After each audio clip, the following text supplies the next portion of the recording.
আপনি ঘন্টার পর ঘন্টা পড়াশোনা করেন, কিন্তু পরবর্তী দিনে প্রায় 70% জিনিস আপনার মাথা থেকে চলে যায়। বিরক্তিকর, তাই না? কিন্তু আপনি ভুলে যাওয়ার কারণটা আপনার প্রচেষ্টার অভাব নয়। আসলে আপনার ব্যবহার করার পদ্ধতির সমস্যা।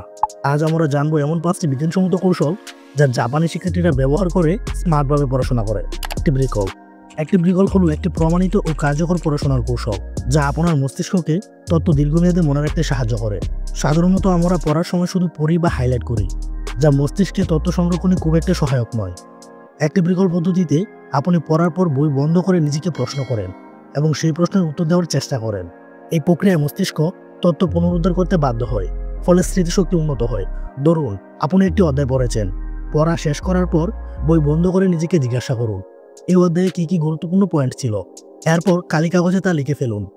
এই প্রক্রিয়ায় আপনি যা পড়েছেন তা মস্তিষ্কে পুনরায় সক্রিয় হবে এবং দীর্ঘমেয়াদে তা মনে থাকবে। কুমন মেথড। কুমন পদ্ধতি একটি জাপানি শিক্ষণ কৌশল যা ছোট ছোট ধাপে নিয়মিত পড়াশোনার মাধ্যমে শিক্ষার্থীদের জ্ঞান অর্জনে সহায়তা করে। এই পদ্ধতিতে শিক্ষার্থীরা প্রতিদিন নির্দিষ্ট সময়ে পড়াশোনা করে, যা তাদের ধারাবাহিকতা বজায় রাখতে সাহায্য করে। কুমন পদ্ধতির মূল বৈশিষ্ট্য: ছোট ধাপে অগ্রগতি। শিক্ষার্থীরা সহজ থেকে কঠিনের দিকে অগ্রসর হয়, যাতে প্রতিটি ধাপ ভালোভাবে আয়ত্ত করা যায়। স্বনির্ভর শিক্ষা। শিক্ষার্থীরা নিজেরাই সমস্যার সমাধান করার চেষ্টা করে, যা তাদের আত্মবিশ্বাস বৃদ্ধি করে। নিয়মিত অনুশীলন। প্রতিদিনের পড়াশোনার অভ্যাস গড়ে তোলে, যা দীর্ঘমেয়াদে জ্ঞান ধরে রাখতে সাহায্য করে। এই পদ্ধতি অনুসরণ করে শিক্ষার্থীরা শুধুমাত্র পড়াশোনাই নয়, বরং জীবনে অন্যান্য ক্ষেত্রেও সফল হতে পারে। Spaced repetition. বিচ্ছিন্ন পুনরাবৃত্তি একটি স্মৃতিশক্তি উন্নয়নের কৌশল, যেখানে আপনি মুখস্থ তথ্য নির্দিষ্ট সময়ের ব্যবধানে পুনরায় পর্যালোচনা করেন। এই পদ্ধতির মূল ধারণা হলো, আপনি যখন কিছু শিখেন তখন তা প্রথমে দ্রুত ভুলে যেতে পারেন, কিন্তু যদি আপনি সেই তথ্যটি এমন সময়ে পুনরায় পর্যালোচনা করেন যখন আপনি তা প্রায় ভুলেই গেছেন, তখন আপনার মস্তিষ্ক সেই তথ্যটি আরও দৃঢ়ভাবে মনে রাখতে সক্ষম হয়।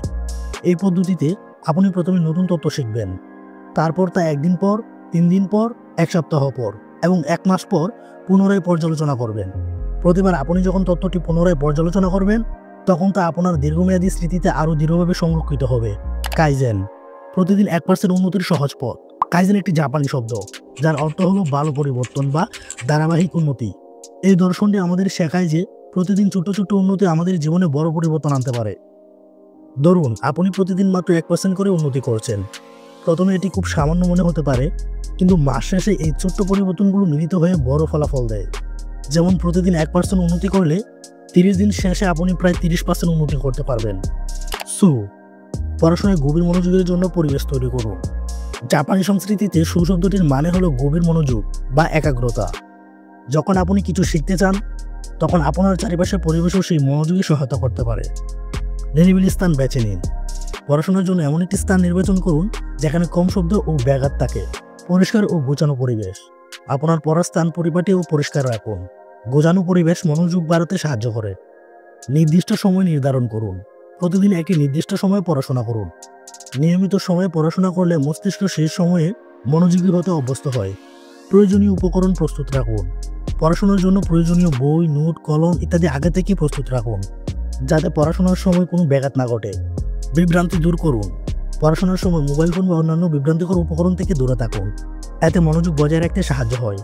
এইভাবে আপনি আপনার পড়াশোনার পরিবেশ তৈরি করে গভীর মনোযোগ অর্জন করতে পারেন। জাপানি ছাত্ররা এই পদ্ধতি অনুসরণ করেই তাদের পড়াশোনায় সফলতা অর্জন করছে। এই কৌশলগুলো প্রয়োগ করে আপনি পড়াশোনায় আরও দক্ষ হতে পারেন। আজ থেকে শুরু করুন এবং পরিবর্তন অনুভব করুন।